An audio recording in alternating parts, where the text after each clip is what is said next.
Au début, il y avait le Minitel. Ensuite, les modems. On arrive aux années 2000 et à l'ADSL. L'ADSL est une technique qui utilise la boucle locale téléphonique, des paires de câbles en cuivre, pour faire transiter des données numériques et donc fournir un accès à Internet aux usagers.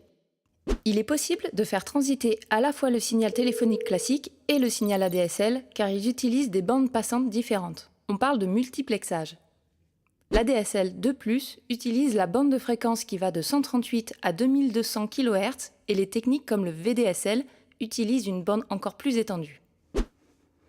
L'une des contraintes principales des techniques reposant sur une boucle locale cuivre est la distance maximale entre l'usager et le nœud de raccordement des abonnés, dit NRA, ou le répartiteur intermédiaire le plus proche. 500 mètres à 3,5 km, selon les techniques, pour garantir un débit minimum. En effet, l'atténuation linéique est relativement importante sur une paire cuivrée et le signal est également très sensible aux perturbations électromagnétiques. Une augmentation de la longueur de ligne augmente la probabilité de défauts et d'interférences générant des retards et échos pouvant limiter la bande passante. La fibre optique est une technique complètement différente, théoriquement indépendante de la boucle locale cuivre existante. L'information numérique est codée dans des impulsions lumineuses et c'est ce signal lumineux qui est transmis à la fibre optique. Cette technique offre notamment les avantages d'une atténuation linéique très faible et de l'immunité aux interférences qui perturbent la transmission sur paire cuivre. La bande passante peut être supérieure à 10 GHz et, si le débit de données proposé aux usagers atteint les 100 Mbps par seconde, il peut atteindre plus de 40 Gbps par seconde au cœur du réseau Internet.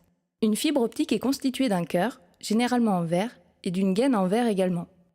Sous certaines conditions, le signal lumineux est totalement réfléchi à l'interface cœur-gaine. Il est donc guidé dans la fibre optique jusqu'à un récepteur décodeur. Les longueurs d'onde utilisées pour la transmission du signal lumineux dans les fibres, autour de 1310 et 1550 nanomètres, sont choisies pour limiter l'atténuation linéique à moins d'1 décibel par kilomètre et jusqu'à 0,2 décibels par kilomètre. Néanmoins, les raccords et soudures entre les tronçons de fibres peuvent occasionner des atténuations ponctuelles importantes en cas de défaut, comme la présence de poussière par exemple. Des fibres multimodes, dont le diamètre autorise plusieurs chemins pour la lumière au travers des réflexions sur l'interface cœur-gaine, génèrent un étalement temporel du signal en sortie. Cela limite le débit de données en fonction de la longueur de fibre déployée. Les fibres multimodes ne sont donc adaptées que pour des réseaux courts, typiquement à l'intérieur d'un même bâtiment. La technique de la fibre monomode limite fortement cet étalement temporel et permet d'atteindre des débits extrêmement importants.